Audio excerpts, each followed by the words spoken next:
Bonjour à tous, j'espère que vous allez bien, moi ça va très très bien. Aujourd'hui je vous propose de vous plonger dans ce reportage exceptionnel qui va nous parler tout simplement d'un ancien sataniste qui a passé plus de 20 ans dans l'occultisme, dans le spiritisme démoniaque. Il a jeté des sorts, il a fait mourir des personnes, il a donné des maladies, il a donné des malédictions dans certains quartiers. C'est franchement stupéfiant quand vous allez écouter ce reportage de voir l'importance et l'action du diable sur cette terre, sachant que la Bible nous explique clairement que toute cette terre a été remise à Satan et sous la domination du malin. Donc il faut bien comprendre que à travers ce reportage que vous avez peut-être vu pour certains, j'ai réussi à vous trouver donc la version longue qui donne vraiment beaucoup plus de détails que l'original. Et vous allez voir dans cette vidéo une multitude d'informations sur comment le diable agit, comment il utilise certaines personnes, des hommes, comment ces démons fonctionnent sur cette terre. Et vous allez voir qu'en fait, les actions qu'il fait dans nos vies sont des actions de malheur. Et il y a toujours, quand il donne la gloire, la richesse à quelqu'un, il y a toujours, bien sûr, une utilisation de cette personne pour pouvoir faire tomber les âmes, sachant que, comme vous allez pouvoir l'entendre dans cette vidéo, le seul but du diable est de vous voir mourir sans avoir accepté sincèrement la relation avec Jésus-Christ. Parce que Jésus-Christ est le seul chemin qui donne la vie éternelle. Vous allez voir qu'il y a vraiment des choses stupéfiantes, notamment des démons qui se cachent derrière de fausses religions, comme notamment donc l'islam. Vous allez voir que ça, on explique clairement les statues de Marie, le catholicisme. Il y a vraiment une corruption démoniaque derrière beaucoup de religions, et la Bible ne nous enseigne pas à suivre une quelconque religion, mais à avoir une relation personnelle avec Jésus. Et vous allez voir que ce monsieur nous l'explique vraiment très clairement, que les petits chrétiens qui vont à des cultes religieux le dimanche, qui ne pratiquent pas leur foi avec des prières, des jeûnes, et qui n'ont pas une relation personnelle avec Jésus, en ayant donc eu la nouvelle naissance par le baptême d'eau et par la naissance spirituelle de l'esprit, et bien ces personnes sont des chrétiens vulnérables qu'ils s'amusaient très facilement à détruire. Par contre, à l'inverse, les gens qui sont vraiment dans le chemin de Dieu, avec une relation pleine avec le Seigneur Jésus, qui sont vraiment en contact avec Dieu chaque jour, ces gens-là sont vraiment intouchables, et une colonne de feu sort de leur corps, et ils sont vraiment inatteignables par les démons.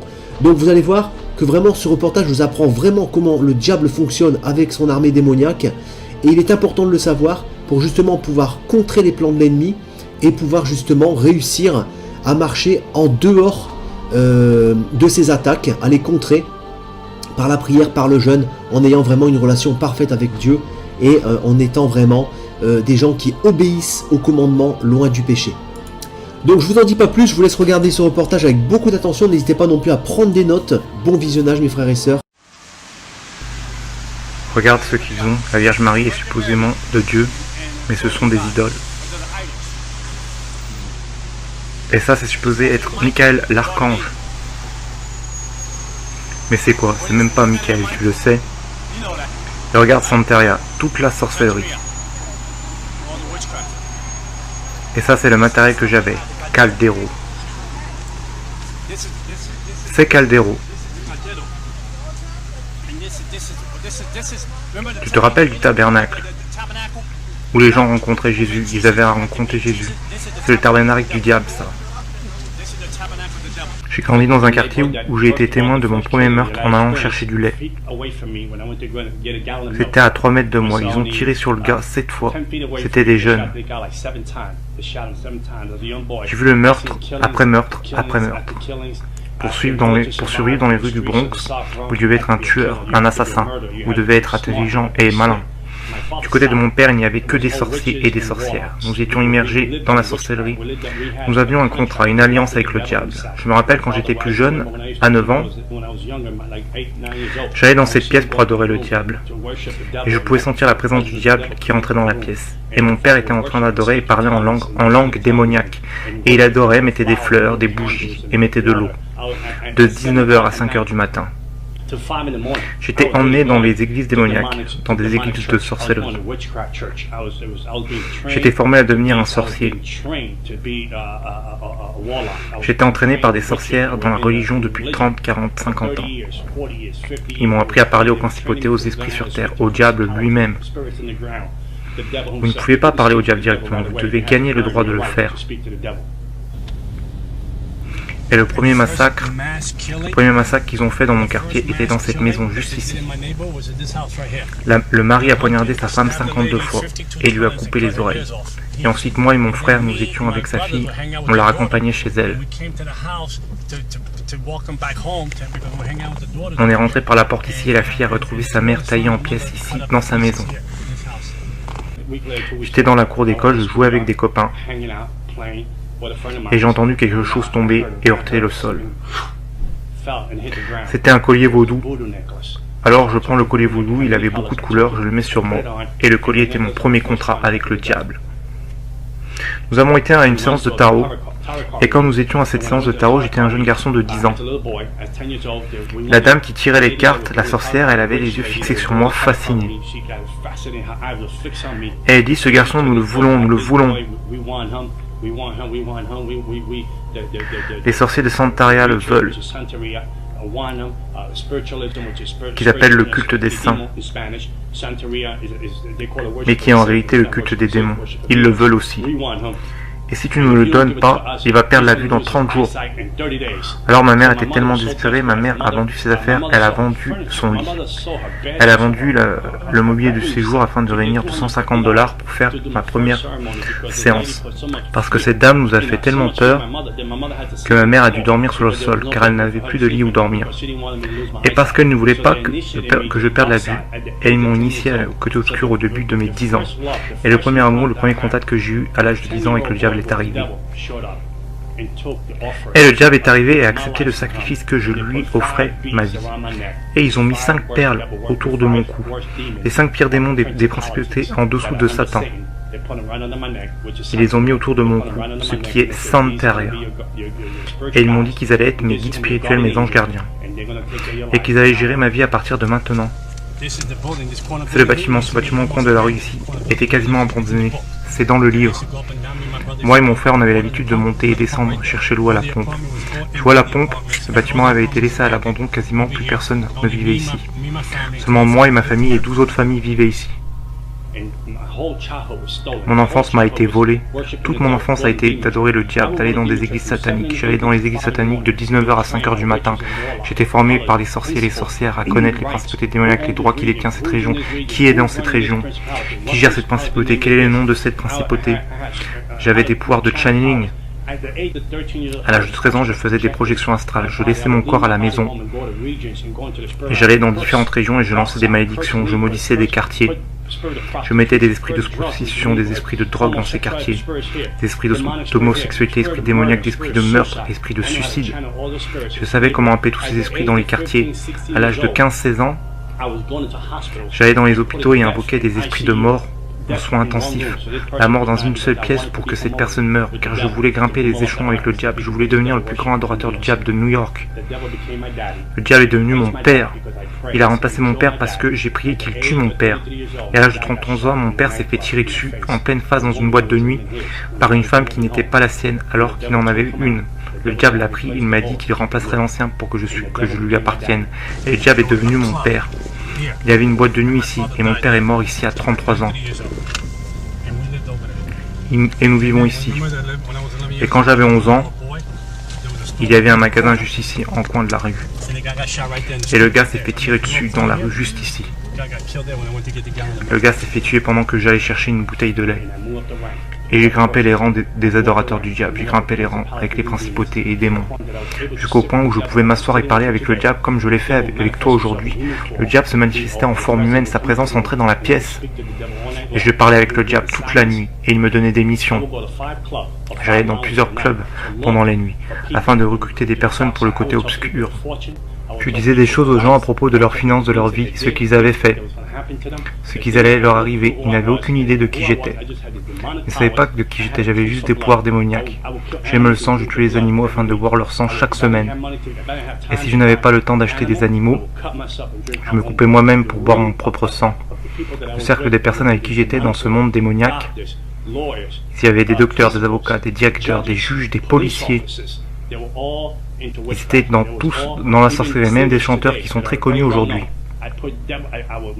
Je déplaçais des principautés de région en région, afin de contrôler les démons au sol pour bloquer l'Église, pour empêcher la croissance de l'Église, pour empêcher aux gens d'être sauvés. Je rentrais d'une boîte de nuit bourré, j'étais à moitié possédé en étant saoul. Je m'arrêtais au milieu de la rue et je disais à Dieu, « Descends, tu en veux? Tu veux que je te frappe? Tu veux que je te crache dessus? Descends et viens me chercher. » Je me suis marié à Halloween, j'ai eu un mariage satanique à Halloween. Tous les démons et principautés de différentes parties du monde sont venus à mon mariage. Aucun être humain n'est venu à mon mariage, il était effrayé de venir à mon mariage. Alors j'ai eu un mariage fou, j'ai envoyé des invitations mais personne n'est venu. Du coup il n'y a eu aucun cadeau de mariage. Mais des démons sont venus à mon mariage et ont baptisé mon mariage. Alors ma femme était une sorcière, j'étais un sorcier, et ensuite ma fille, et je l'ai formée à devenir une sorcière elle aussi. Je me rappelle la première fois que j'allais faire un sacrifice humain, le diable était assis à la place du passager dans ma voiture. Il m'a dit « Tu m'aimes ?» J'ai répondu « Oui ». Il m'a dit qu'il y a un gars sur le toit qui va essayer de t'attraper. Il va essayer de te voler ton argent et de te faire de mal. Si tu m'aimes, tue-le. Donc je me suis rendu sur le toit et je vivais au 12e étage de cet immeuble, je m'en souviens. Quand je suis arrivé en haut, je me souviens que cet homme se trouvait derrière la cage d'escalier. Et cet homme faisait 2 mètres de haut et devait peser dans les 110 kilos. J'étais à moitié possédé, j'ai senti un démon rentrer en moi et ce n'était même plus moi. Donc j'allais le traîner jusqu'à mon appartement et lui trancher la gorge. Parce que j'avais un chaudron et qui devait peser plus de 50 kilos. Et à l'intérieur 9 machettes et des couteaux avec lesquels je faisais mes sacrifices d'animaux. Et quand j'ai voulu attraper l'homme, il m'a filé entre les mains et a disparu. Il a descendu les escaliers, cet homme était comme un coureur olympique, il a disparu d'un coup. Je n'ai donc pas pu l'attraper et le tuer, et j'ai été vraiment déçu de ne pas pouvoir tuer ma première personne. Des personnes ont dessiné ces graffitis ici. C'est un démon juste ici.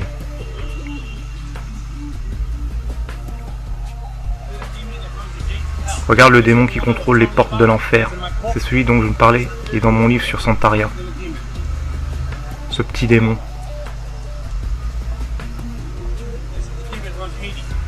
C'est le démon qui contrôle Haïti, la principauté au-dessus d'Haïti. Celui là-bas est la principauté au-dessus de l'islam. Regarde ça pour piéger les gens. La vérité. Tu trouves ça drôle? La vérité vous rendra libre. Ils ont mis le pentagramme là-haut pour que les gens pensent que ça fait partie de ça. C'est quoi cet endroit? C'est l'endroit où vont tous les gens du Bronx pour se préoccuper du matériel. Afin de faire de la sorcellerie, blesser des gens, tuer des gens. C'est l'endroit où nous pouvons aller à l'intérieur, viens. Si je vous disais que j'allais vous tuer dans les 30 prochains jours, les gens me payaient la somme que je demandais, sinon je les tuais dans les 30 prochains jours. Je me fichais de qui vous étiez, quand vous vous appelez, que qui vous êtes. Que vous appelez catholique, que vous vous appelez chrétien ou croyant, j'allais vous tuer. À moins que vous n'ayez une vraie relation avec Jésus-Christ. La femme qui vivait à l'étage du dessous est venue me voir pour me dire que son mari la trompait. Elle m'a demandé de tuer la femme à qui elle le trompait. De lui lancer une malédiction et de la tuer. Elle m'a demandé combien ça coûtait. Je lui ai dit, reviens, je vais parler au diable. Je te tiendrai au courant. Et le diable m'a dit de quoi acheter.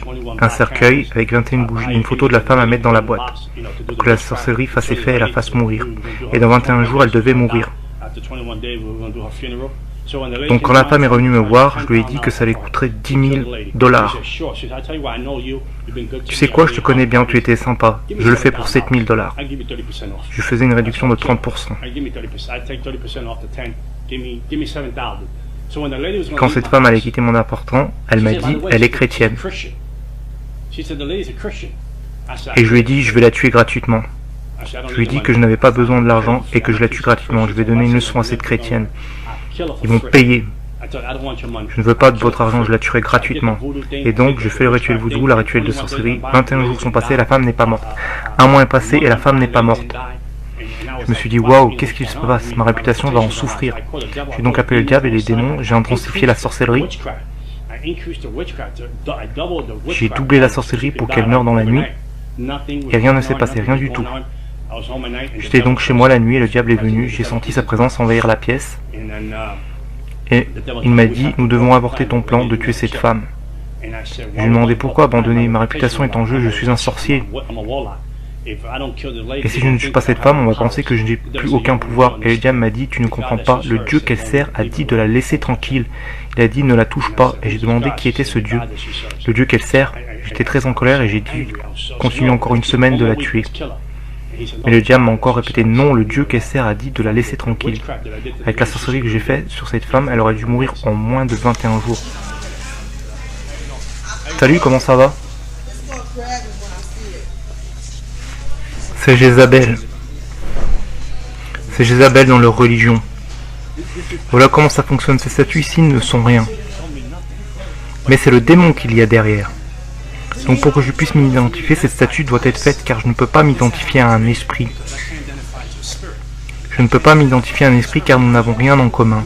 Je suis un humain et un esprit est immortel. L'esprit est un esprit démoniaque. Je ne peux pas nouer de lien avec. Donc afin de pouvoir le faire, cette statue au milieu, afin que je n'y peux m'identifier. Elle ressemble à un être humain. Il y a une histoire derrière la personne qui représente la statue. Donc je peux m'identifier, le démon peut passer à travers. Et ensuite il se donne des noms, les démons. Et des dates d'anniversaire. Les Amérindiens peuvent être piégés par les forces démoniaques, par les forces occultes. Ce sont des pièges pour les Amérindiens. Mais ces statues sont utilisées comme un camouflage pour leurs pratiques démoniaques, leur religion démoniaque. Il n'y a rien ici qui soit saint. La seule chose qui soit saint ici est l'endroit où je me tiens. Qu'est-ce qui se passe dans cet endroit? Ici dans l'arrière-boutique, ils font de la sorcellerie, ils font du voodoo, ils font des sortilèges. Tous ces démons veulent que vous achetiez une nouvelle statue pour que vous rameniez un démon à la maison. Tu vois, prière choisie. Ils te font croire que tu pries à Dieu. Tu vois, j'utilisais ces livres de prière choisie. Ils te font croire que tu pries Dieu, mais ces prières n'ont rien de prière de Dieu. Il n'y a rien de la Bible ici. Je ne parle pas de la Bible. Il y avait un livre à New York en Amérique, j'étais la troisième personne à mettre la main dessus. Il y avait des symboles dessus, des différents démons, différentes principautés, et différentes façons de tuer des personnes en utilisant la sorcellerie. Et personne n'avait de copie de ce livre. Vous ne pouviez pas avoir de copie de ce livre à moins que le diable ne l'autorise. Et j'étais la troisième personne à recevoir ce livre. J'utilisais les symboles de ce livre à travers la sorcellerie pour faire perdre la tête aux gens, pour envoyer sur les gens des maladies qui viennent. J'envoyais des sorts sur les gens pour qu'ils reçoivent la lèpre, le cancer. J'utilisais la sorcellerie sur des personnes pour les conduire au désespoir, pour faire avorter des femmes. J'envoyais les gens en chirurgie alors qu'ils n'en avaient même pas besoin. Je faisais de la sorcellerie sur les gens pour les rendre fous. Je leur mettais des esprits de bipolarité, de schizophrénie, des esprits de maladie, des esprits de suicide. J'étais éveillé toute la nuit à prier et à parler au diable. Alors que pendant ce temps, les chrétiens ne peuvent même pas aller à l'église pendant 1 heure. Alors que les chrétiens ne peuvent même pas prier pendant 1 heure. Le monde spirituel est plus réel que le monde visible. Et nous ne le voyons pas. Et tout ce qui n'est pas couvert par Jésus-Christ est une cible facile à abattre. Comme les athéistes, je pouvais les abattre facilement, ils étaient faciles à détruire. Les témoins de Jéhovah étaient faciles à détruire. Les mormons aussi étaient faciles à détruire. Les gens qui se disent qu'ils ne croient pas au diable étaient faciles à détruire car ils ne cherchent aucune aide spirituelle. Je me rappelle, une fois à New York, le groupe de Nicky Cruz est venu dans mon quartier. Ils faisaient des stops en voiture, venaient chanter des louanges, prêter la parole, puis aller dans un autre quartier faire la même chose. Je me suis mis à attaquer ce groupe, à vouloir les mettre hors d'état de nuire.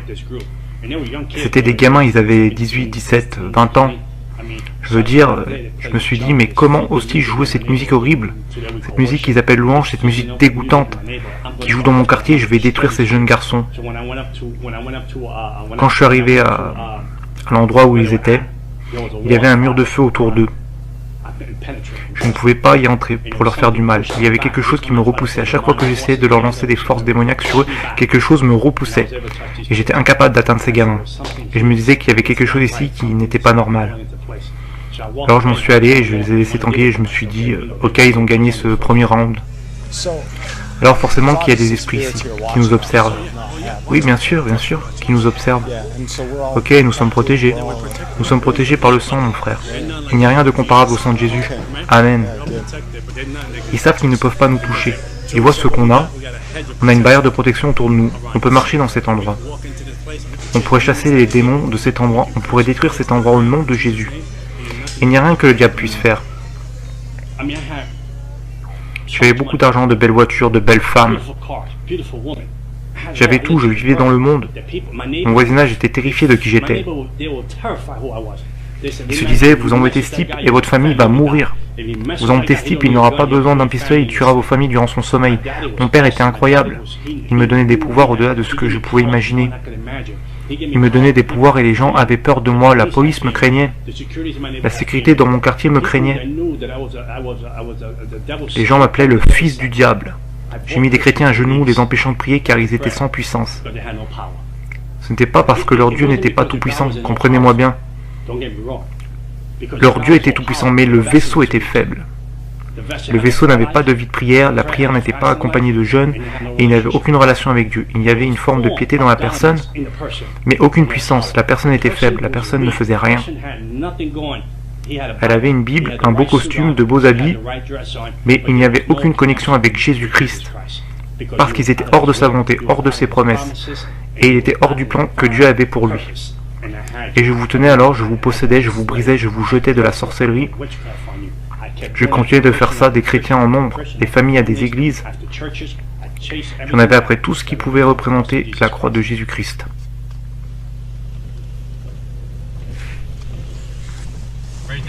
C'est un endroit très démoniaque. Alors cet endroit a un effet sur tout le quartier? Oui, bien sûr, cet endroit a toute cette région sous son contrôle. C'est le trône du diable, nous venons juste d'aller au trône du diable. Ce trône est là depuis les années 80.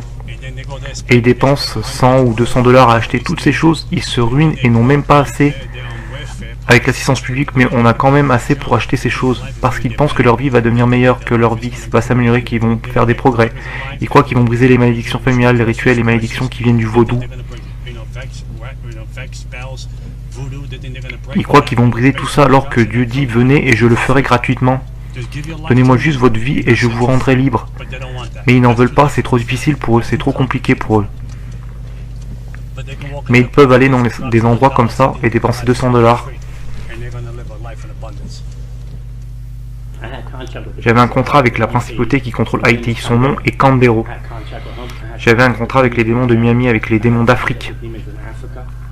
J'avais aussi des contrats avec les démons ici à New York, la principauté qui contrôle Times Square ici à la 42e rue. La principauté qui contrôle Times Square à la 42e rue n'est pas la même que celle qui essaie de contrôler ce quartier. Je n'avais aucune conscience. Je me rappelle avoir fait de la sorcellerie sur mon frère et l'avoir mis en prison pendant 5 ans. Mon propre frère, ma chair, mon sang. J'ai fait de la sorcellerie pour le mettre en prison pour 5 ans. J'allais dans les églises sataniques.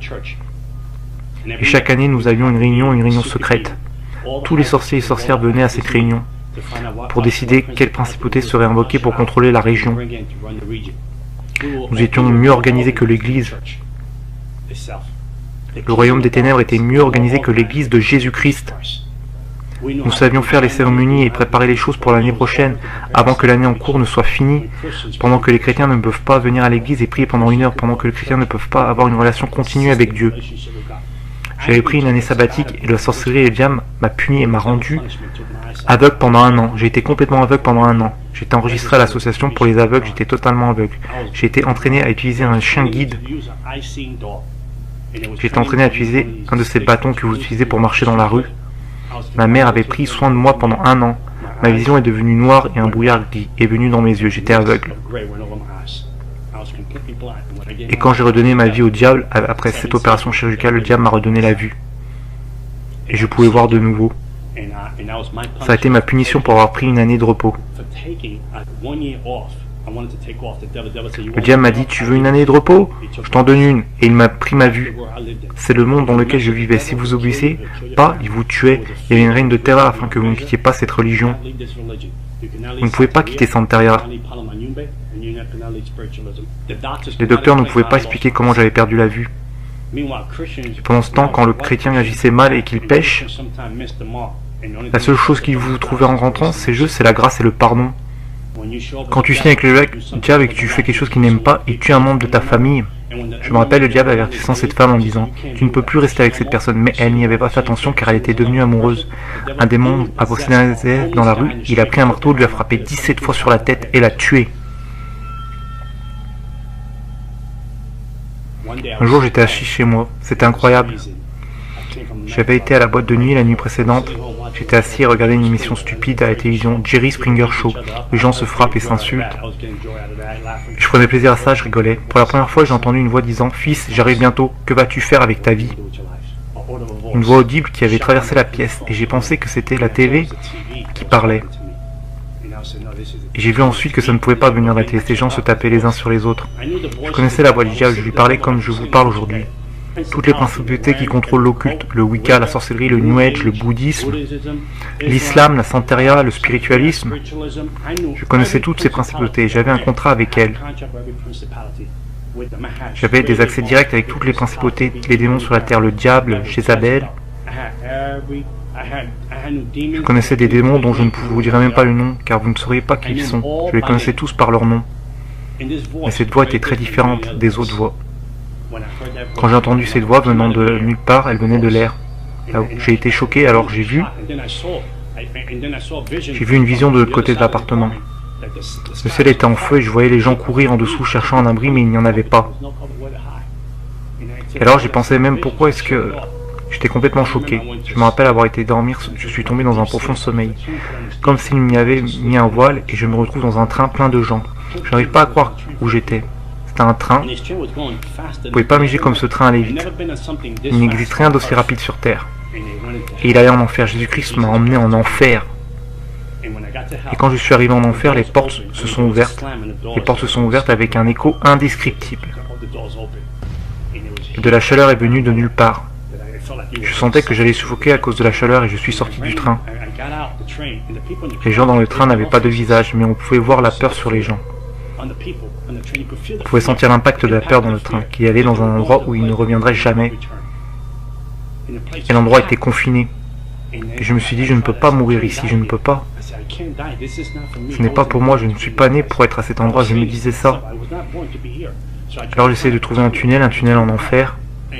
Je cours alors dans un tunnel pour essayer de trouver une porte. Peut-être une fenêtre, peut-être qu'il y avait un passage quelque part par lequel je pouvais m'échapper et retourner à l'arrêté, mais il n'y avait rien. Je me rappelle que plus je m'enfonçais dans les tunnels, plus la peur m'envahissait. J'entendais des souffrances, les ténèbres vous encerclent avec cette peur qui vous envahit. Et cette peur, c'est quelque chose que vous ne pouvez même pas contrôler. Vous n'avez aucun contrôle là-dessus. C'est quelque chose qui vous étreint et qui ne vous laisse plus partir. Je ne pouvais pas avoir ma main. J'entendais des hurlements, comme vous savez, des hurlements d'enfants et d'animaux en même temps. Le genre de hurlement qui est indescriptible. Il y avait une chaleur et une odeur comme des égouts de New York. Et je veux dire pire que ça. Alors que j'étais dans le tunnel, le diable est apparu. Il disait, j'étais ton père. Il me parlait en langue démoniaque. J'étais ton père, je t'ai donné tout ce dont tu avais besoin. Je me suis occupé de toi, je t'ai béni, je t'ai protégé. J'ai tué des gens pour toi, je t'ai donné des pouvoirs, un nom dans le royaume des ténèbres. Quand les gens en avaient après toi, je les détruisais car je savais que tu allais être le vaisseau que j'allais utiliser pour faire avancer mon royaume sur terre. Et maintenant, tu veux me quitter? Tu veux me trahir? En langue démoniaque, et je lui répondais en langue démoniaque. Non, je te quitte, je suis confus, je ne sais pas ce qui se passe. Il m'a dit non, je sais que tu vas me quitter et exposer ma religion, tu vas exposer et je suis comme j'opère, et tu vas dire comment j'opère dans le monde. Parce que je t'ai enseigné des tas de choses que j'ai enseignées à personne. Je t'ai fait confiance avec les choses que tu devais savoir afin de faire avancer mon royaume, car je voulais t'utiliser d'une puissance manière. Et dans la confusion, il est venu m'attraper pour me détruire. Et la croix de Jésus-Christ est apparue. Je ne comprends pas comment une croix d'1 mètre était apparue en enfer, alors que je portais un short bleu. J'ai alors mis sur lui, et quand je l'ai mise, il s'est effondré comme un enfant. Comme un enfant, il s'est effondré au sol, comme s'il n'avait aucun pouvoir. J'ai alors saisi cette opportunité pour courir plus profondément, dans le tunnel de l'enfer en espérant qu'il y ait une autre porte. J'avais mon espoir. J'avais de l'espoir et aucun espoir à la fois.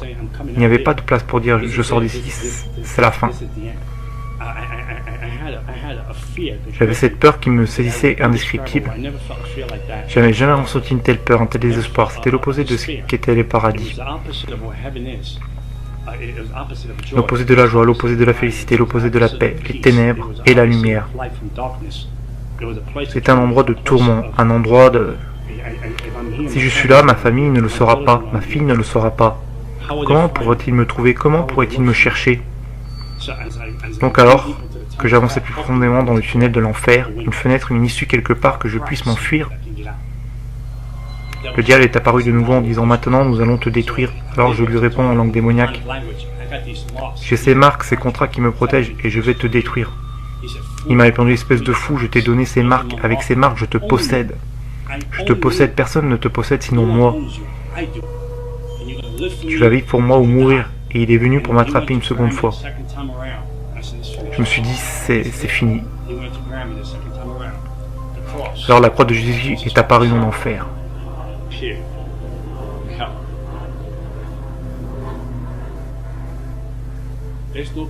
Il n'y a pas de plus grand amour que la croix qui apparaît pour un pécheur comme moi en enfer.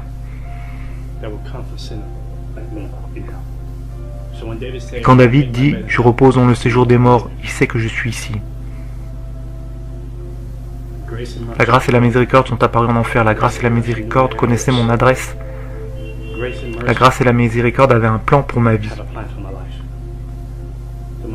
Avec mes inqualifiables façons de vivre démoniaques, égoïstes et arrogantes, j'étais en enfer.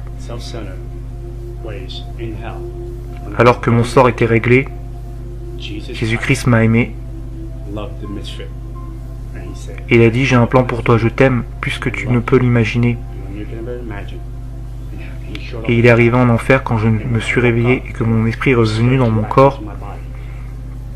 Je me suis levé, je me suis mis à genoux devant Jésus-Christ.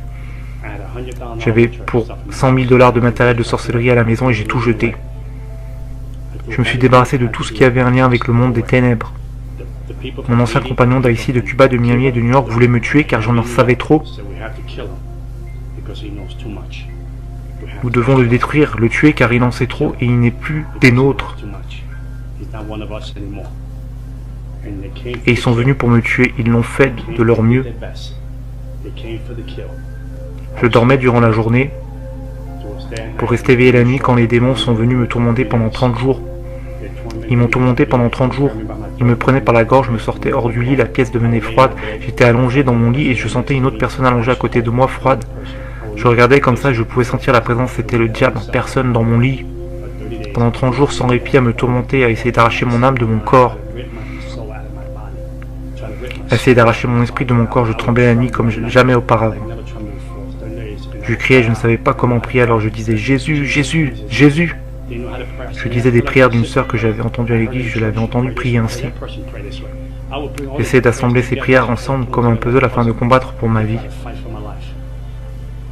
Et un jour j'étais à l'église en train d'adorer et j'ai demandé « Seigneur, pourquoi laisses-tu tout ça m'arriver ?» Et un jour Dieu m'a dit « Je voulais voir combien tu m'aimes. Je voulais voir combien tu me fais confiance. » Et jamais plus je n'étais tourmenté par le diable. Et je suis devenu un évangéliste pour Jésus-Christ. 14 ans à servir le Seigneur et je ne l'échangerai pour rien au monde. Sur le boulevard Alléluia, il y a un manoir pour John Ramirez. Et un jour on dira bienvenue à la maison, bien fait, fidèle serviteur. Et je vous dis, il n'y a rien. Je ne parle pas de chrétienté, je parle d'une relation avec Jésus-Christ.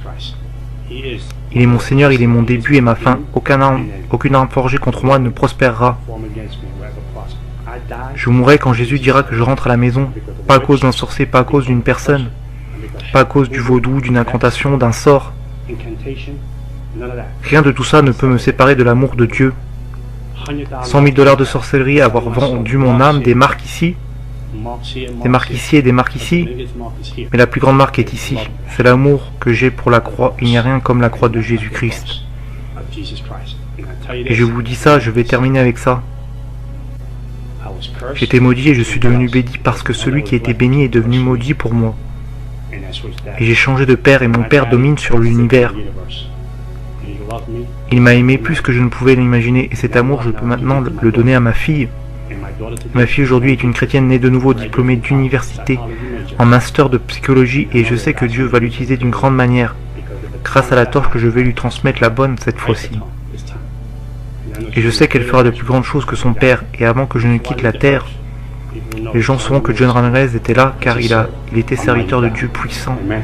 Amen.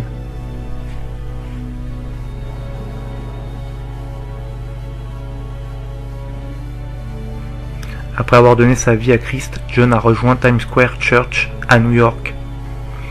Il a été formé par le pasteur David Wilkinson jusqu'à la mort du pasteur Wilkinson en 2011. John est maintenant un évangéliste pour Christ. Il voyage à travers le monde afin de prêcher et d'exposer les œuvres de Satan. Tout pouvoir m'a été donné dans le ciel et sur la terre. Il y a plusieurs demeures dans la maison de mon Père. Si cela n'était pas, je vous l'aurais dit. Je vais vous préparer une place. Et lorsque je m'en serai allé et que je vous aurai préparé une place, je reviendrai et je vous prendrai avec moi, afin que là où je suis, vous y soyez aussi. Vous savez où je vais, et vous en savez le chemin. Je suis le chemin, la vérité et la vie. Nul ne vient au Père que par moi. Abraham, votre père, a tressailli de joie de ce qu'il verrait mon jour. Il l'a vu, et il s'est réjoui. Si vous me connaissiez, vous connaîtriez aussi mon Père, et dès maintenant vous le connaissez, et vous l'avez vu. Et je vous le dis, avant qu'Abraham fût, je suis. Seigneur, montre-nous le Père, et cela nous suffit. Jésus lui dit, il y a si longtemps que je suis avec vous, et tu ne m'as pas connu, Philippe. Celui qui m'a vu a vu le Père. Comment dis-tu, montre-nous le Père? Cette bonne nouvelle du royaume sera prêchée dans le monde entier pour servir de témoignage à toutes les nations. Celui qui croira et qui sera baptisé sera sauvé, mais celui qui ne croira pas sera condamné. Je m'étonne que vous vous détourniez si promptement de celui qui vous a appelé par la grâce de Christ pour passer à un autre évangile. Aucun mensonge ne vient de la vérité.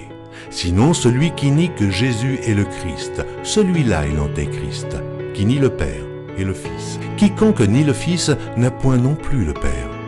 Quand un ange du ciel annoncerait un autre évangile que celui que nous vous avons prêché, qu'il soit anathème. Moi, Jésus, j'ai envoyé mon ange pour vous attester ces choses. Je le déclare à quiconque entend les paroles de la prophétie de ce livre. Si quelqu'un y ajoute quelque chose, Dieu le frappera des fléaux décrits dans ce livre. Et si quelqu'un retranche quelque chose des paroles du livre de cette prophétie, Dieu retranchera sa part de l'arbre de la vie et de la ville sainte décrits dans ce livre. Ces paroles sont certaines et véritables. Et le Seigneur, le Dieu des esprits des prophètes, a envoyé son ange pour montrer à ses serviteurs les choses qui doivent arriver bientôt. Et voici, je viens bientôt. Heureux celui qui garde les paroles de la prophétie de ce livre.